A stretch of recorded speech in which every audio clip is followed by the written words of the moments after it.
Do you have a favorite Toy Story? Is there one that stands out as the absolute best? And like me, have you had hours-long arguments with your friends about which is the definitive Toy Story? You are a liar! No, I'm not. Well, I am going to set all those arguments to rest and determine once and for all which Toy Story is the undisputed best film in the series. For so many of us, Toy Story defined our childhoods, which is why your favorite will most likely be the one that came out when you were a kid. All of these films are masterpieces in their own right. There's not a single dud in the bunch, which is why it makes them so much harder to rank. This is the perfect time to panic! And why we have to consider not only personal preference, but also overall quality, cultural impact, and formula. So since Lightyear is more of a spin-off and breaks from formula, it's not included in this list. Nope. No. Number 5 has to be Toy Story 4. Toy Story 4 is a break from form, which is always a gamble. But Pixar had to do something different since Toy Story 3 wrapped up the franchise so completely. Well, we're not doing that. Yeah, I agree. Too visible. Good point. First, we lose the high-stakes ensemble-driven Ocean's 11-style heists of the first 3. To be fair, it's hard to beat traversing through an entire airport carousel system and jumping off a flying airplane in Toy Story 2, or surviving the terrifying trash disposal system in Toy Story 3. But busting a spork out of an antique store with a handful of low-level characters we'll likely never see again is just not gonna cut it. Don't get me wrong, Key and Peele were fun. I can't reach him. Help me out here. Come on. Oh, sorry, Ducky, I'm not a mind reader. And Keanu's Duke Kaboom was iconic. I'm Duke Kaboom! Oh man, I can do this! But deep down, our inner voices were always telling us that they were never gonna be Toy Story mainstays. So because Toy Story 4 was introducing us to all these new toys, all the old toys were stuck in an RV the whole time twiddling their plastic thumbs, until finally Buzz got sick of it and busted out on his own to join the party. Next, Toy Story 4 invested hard in Forky, a spork Bonnie turns from trash to toy on her first day at school. This challenged the Toy Story rule that toys were generally made in a factory and had other versions of themselves out there just like them. He was made from trash. Look. Forky breaks that rule as he's a toy that Bonnie breathes life into by tying a pipe cleaner to a spork and gluing googly eyes on it. It confuses the rules of how and when a toy animates or when it knows to shut down when a human is around. As much as it warms my heart to see Pixar show the power of art and creativity, it's hard not to see Forky as the very thing Woody spent the whole first half of the film trying to convince him he was not. Trash. I am not a toy. I was made for soup, salad, maybe chili, and then the trash. Was he funny? Yeah. Trash. Did he have his moments? Some. But was he still a trash toy? Yes. Not trying to be shitty here, but Forky is the Jar Jar Binks of Toy Story. There. Now you can't unsee it. Sorry, not sorry. And that is why Forky was ultimately demoted to a tertiary character in Toy Story 5. Ow. Hey. Possibly the biggest break from form was Woody leaving his kid. Now this change I actually liked. A lot of people had issues with it, and I get it. The first rule of Toy Story had always been, Life's only worth living if you're being loved by a kid. It's called loyalty. Something a lost toy wouldn't understand. it's what brings Buzz back from his existential crisis in Toy Story 1, it's what keeps Woody from going to Japan in Toy Story 2, it's what drives the toys to want to go to daycare in Toy Story 3, and it's what keeps Woody from going with Bo Peep at the start of Toy Story 4. But that Bo Peep storyline only exists to set up Woody's change of heart at the end of Toy Story 4, where he chooses his love of Bo Peep over his purpose.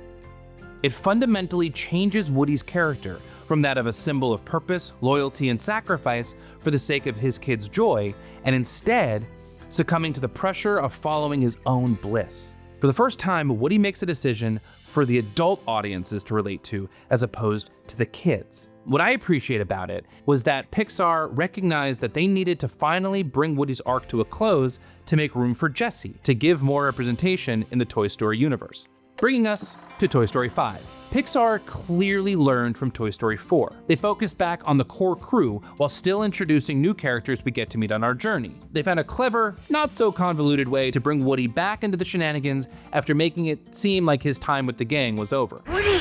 Jessie, hello? Is it as bad out there for toys as they say it is? We're finding more abandoned toys each day. Then they gave Jessie her own quest, which we've been yearning for since she busted on the scene in Toy Story 2. After seeing her world crumble with her first kid Emily in Toy Story 2, we've all been waiting to see Jessie paired with her own kid again. And now she is Bonnie's. Toy Story 5 also does a masterful job of balancing Jessie's emotional journey with that of Bonnie's. Bonnie, a little older now, is still very connected to her toys and is struggling to make friends at a time where most kids her age have moved on to playing with technology. What Toy Story 5 also does well is it tackles the very real challenges in 2026 that tech and AI present for many parents and their children. Does a healthy balance actually exist between tech, traditional toys, and touching grass for kids in 2026? Whether this film actually answers the question is up for debate, but I know a lot of parents and kids are going to feel very seen by the way Toy Story 5 approaches this controversial theme. It's party time, Woody! The OG Toy Story is considered by many to be the GOAT, the jewel of Pixar's collection, an inarguable classic. But is it the best Toy Story? I would argue it's not. Take it back! Take it back! The same way The Godfather, A New Hope, and Fellowship are my favorites in their respective franchises, I can also recognize that they are not the best films in their series. And that also goes for Toy Story. Oh, the lost toy. Toy Story introduced us to all the characters and themes the multi-billion-dollar franchise was built on. Woody, Somebody's poisoned the water hole. Buzz, Who goes there? and the value of loyalty and sacrifice. Come on, Sheriff. There's a kid over in that house who needs us. Now let's get you out of this thing. I saw Toy Story for the first time when I was 11 years old. And I was a kid who always felt a deeper kinship to my toys than to kids my own age. And Toy Story was the first time I saw that part of me represented on film. And it was the funniest, most heartwarming, and miraculous piece of animation I had ever seen. This isn't flying. This is falling with style. Which is why it holds a deep place in the hearts of all of us who were kids when it came out. To infinity and beyond! And then Toy Story 2 came along and blew my 15-year-old mind. Now I know this one coming in at number 2 is controversial, as it's many people's favorite. Oh, you almost had it. But hear me out. Yes, Toy Story 2 is one of the greatest sequels ever made. Full stop. It does everything a superior sequel is supposed to do. It takes the formula from the first one and elevates everything from the characters to the themes to the comedy. Back in 1995, short-sighted retailers did not order enough dolls to meet demand. It expands the world, raises the stakes, and boosts the action. It also has one of the most heartbreaking sequences in not only Toy Story history, but film history, the When She Loved Me flashback.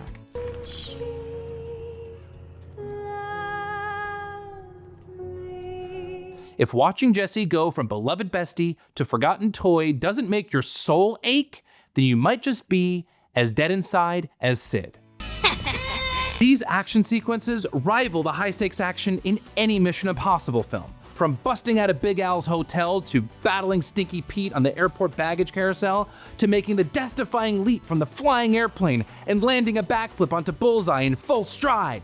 The third act of Toy Story 2 is 10 out of 10. Especially given the kind of animation that was available at the time. Toy Story 2 was groundbreaking filmmaking in all respects. So where does Toy Story 2 fall short of being number 1? As groundbreaking as the animation was at the time, we've come a long way since 1999, and the animation just doesn't stack up with the new Toy Story films. And hey, it's not just me. Even the folks at Pixar are aware that the animation was mid. I went back and watched Toy Story 2 weeks ago. I was like, ooh, those humans. Ooh, yikes. But yeah, it's amazing. I mean, it's my favorite movie, by the way, but oof. This isn't fair. Maybe I'm spoiled from the other films, but what I'm missing from Toy Story 2 is the big life transition that the kid is dealing with.